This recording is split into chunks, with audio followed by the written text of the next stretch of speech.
Anything that comes from nature cannot be patented.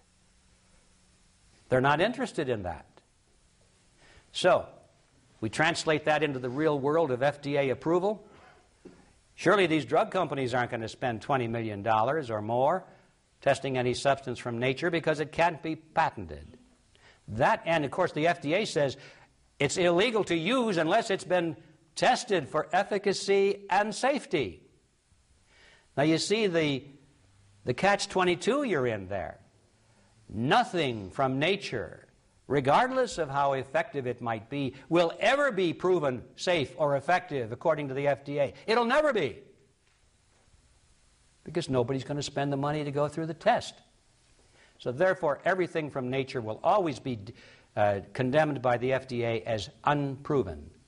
In a small town in northern Ontario, the year 1922, Green Case first learned of a cancer remedy which she termed Essiac. Unbeknownst to history, this fragile Canadian nurse has heroically managed to cure thousands of people from cancer with a simple concoction of herbs.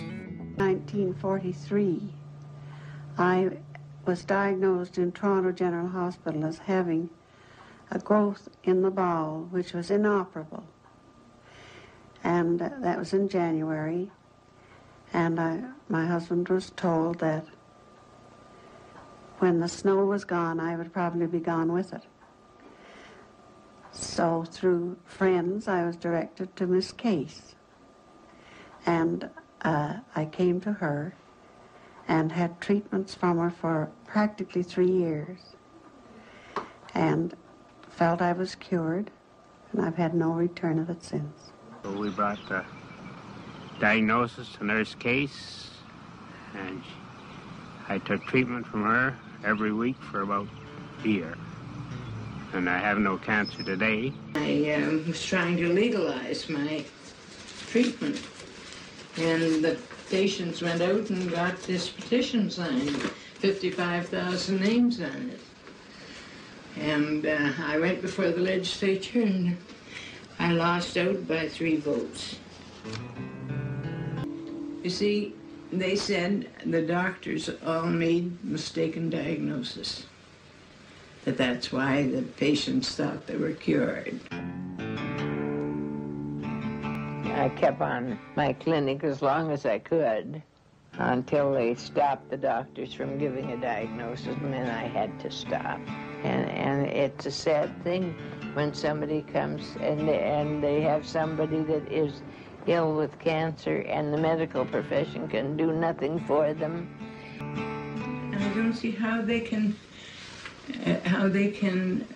refrain from recognizing it, because if you have the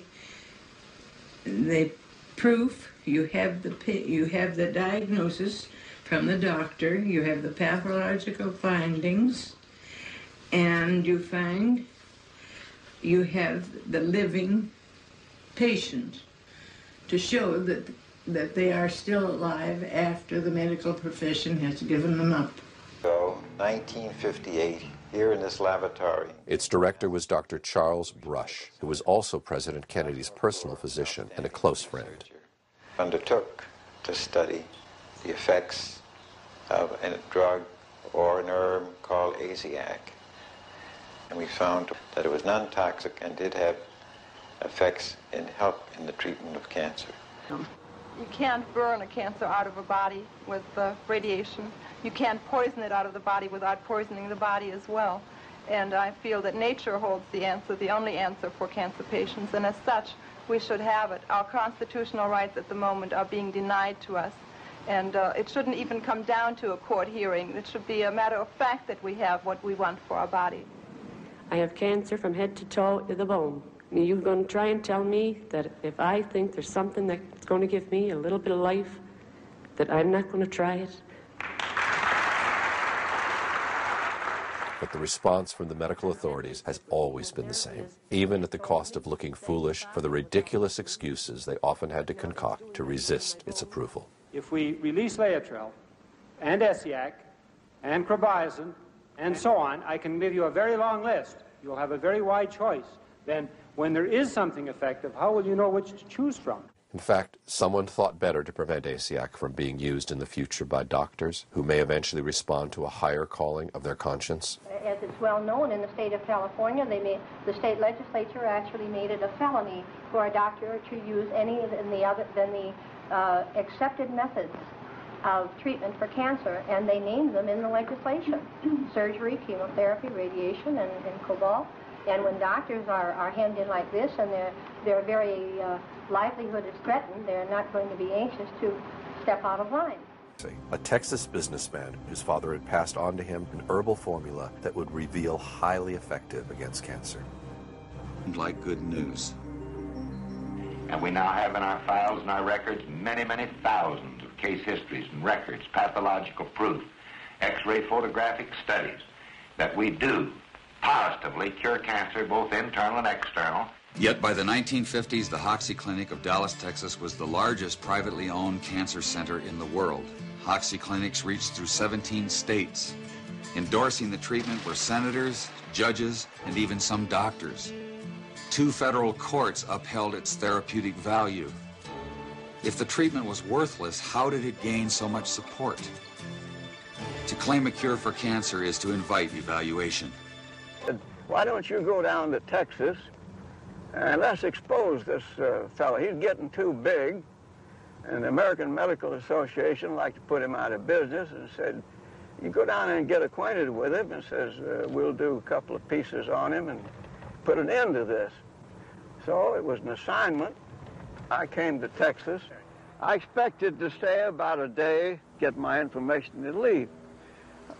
I became fascinated. I stayed for 6 weeks.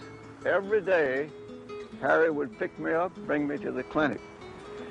We'd come in the morning, and he would put his arm around these old men and women, say, Dad, them doctors been cutting you up. Says, I ain't gonna let them sons of bitches kill you. You're gonna live. And he'd treat them, and I'd watch him treat them. They'd get better and begin to get well. Assistant District Attorney Al Templeton was more than a skeptic. He arrested Hoxie more than 100 times in 2 years. Then his own brother, Mike, got terminal cancer and secretly went to Hoxie. When Mike Templeton got well, Al Templeton gave Hoxie the credit. Hoxie's prosecutor became his lawyer. More and more people kept supporting Hoxie's claims of a cure. And when I say to you, all I want is to have them come here. The American Medical Association, the Pure Food and Drug, the federal government, anybody, come here and make an investigation. And if I don't prove to them beyond any question of a doubt that our treatment is superior to radium X-ray and surgery, then I will lock the doors of this institution forever. There is no serum, drug, or combination of drugs that we know that will definitely cure cancer. Dr. Fishbein admitted in court that Hoxie's supposedly brutal pastes actually did cure external cancers. We have more positive proven cases of melanoma in our records and our files and the patients to talk to that have been cured in this institution than any institution in the world, and that's a broad statement, but we have the facts to back it. And money to court trials, sniping tactics, and smear campaigns. They would come to the clinic, do some investigating, check into our methods, speak to some of our patients. Then they would understand why our treatment has been as effective and, in most cases, far more successful than anything they've had to offer as a solution to the cancer problems. The Food and Drug have always been famous for harassing the Hoxie patients. Go to people's houses, take their medicine when it was delivered to them, talk to them, tell them they were doing wrong. I'm swimming in blood now. They've done everything they possibly can to try to humiliate me. They've had me in court many, many times. But do I care about that? I'm not thinking about what they're doing to me. I'm thinking about the 12,000 patients who's under treatment observation here at this clinic. I'm only thinking of one thing: suffering humanity. The Mexican clinic has been treating thousands of patients over the years and is still active today under different doctors after Mildred Nelson passed away. But the Hoxie treatment has never been made available to American patients, and it cannot even be shipped legally into the country. Those who wish to use the Hoxsey treatment must travel each time to Mexico and are allowed to bring back only the amount needed for their personal use. To sum it all up, the pharmaceutical industry first gained control of the teaching system. Then it gave the AMA the power to exclude all other doctors from practicing. Then it took over the entire drug testing process, while heavily influencing the medical publications that reviewed those drugs. And finally, Big Pharma extended its control over the federal entity that is supposed to verify those drugs' safety and efficacy. Chemotherapy drugs are, in fact, among the most expensive of all. A 1-month supply of erlotinib, a chemotherapy drug produced by Roche, cost $2,300. The same supply of sorafenib, Bayer's chemotherapy drug, costs $5,500. The monthly supply of sunitinib, a chemotherapy drug produced by Pfizer, cost almost $7,000. The drug industry is the most successful global industry in the world. What they don't want you to do is get better, because if you get better, their market's gone. A drug industry grew out of the booming patent medicine business. The doctors changed educational standards and licensing regulations to exclude the empirics. Soon, only AMA-approved doctors could legally practice medicine. In a brief 20 years, the AMA came to dominate medical practice. Organized Medicine launched a media campaign to associate the empirics with quacks. The code word for competition was quackery. So now the average doctor goes through school. He gets a great education. He has to be really smart to get through it. He learns all about drugs. He doesn't know too much about basic nutrition. I found that the average wife of these physicians knows more about nutrition than he does. But they sure know their drugs. And if you go to your typical doctor today, I don't care what it is, chances are you're going to walk out of there with a prescription. Why? Because that's what he has been trained to do.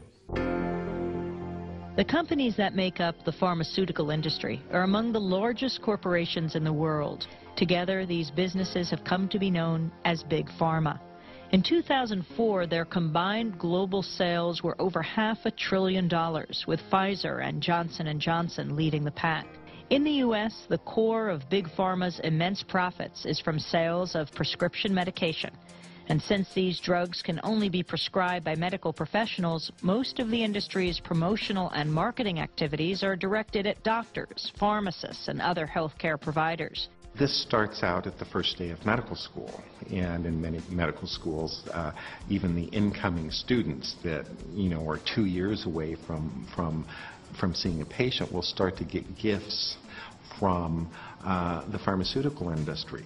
And as these students get farther along in their medical education, the interactions and the gifts escalate to free lunches, to dinners. Champagne, brunches, happy hours, New York jet tickets. No matter where you spend the money, you make money. And my boss always told me, don't worry about it. There'll always be more funding. Spend what you can. In fact, if I give you $100,000 to spend, Gene, I want you to spend $200,000.